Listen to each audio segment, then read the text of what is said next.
വിശുദ്ധ കുരിശിൻ്റെ അടയാളത്താൽ ഞങ്ങളുടെ ശത്രുക്കളിൽ നിന്ന് ഞങ്ങളെ രക്ഷിക്കണമേ. ഞങ്ങളുടെ തമ്പുരാനെ, പിതാവിൻ്റെയും പുത്രൻ്റെയും പരിശുദ്ധാത്മാവിൻ്റെയും നാമത്തിൽ ആമേൻ.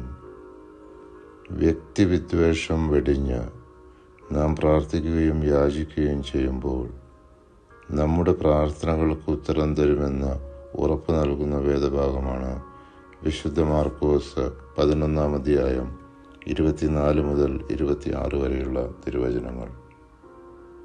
അതിനാൽ ഞാൻ പറയുന്നു, പ്രാർത്ഥിക്കുകയും യാചിക്കുകയും ചെയ്യുന്ന എന്തും ലഭിക്കുമെന്ന് വിശ്വസിക്കുവിൻ, നിങ്ങൾക്ക് ലഭിക്കുക തന്നെ ചെയ്യും. നിങ്ങൾ പ്രാർത്ഥിക്കുമ്പോൾ നിങ്ങൾക്ക് ആരോടെങ്കിലും എന്തെങ്കിലും വിരോധമുണ്ടെങ്കിൽ അത് ക്ഷമിക്കുവിൻ. അപ്പോൾ സ്വർഗത്തിലുള്ള നിങ്ങളുടെ പിതാവ് നിങ്ങളുടെ തെറ്റുകൾ ക്ഷമിക്കും.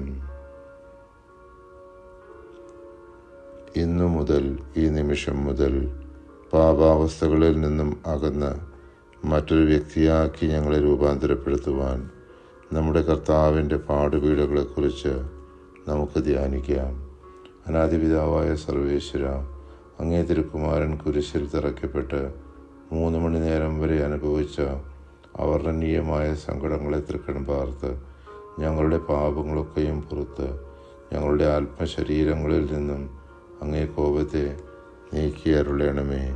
ആമേൻ.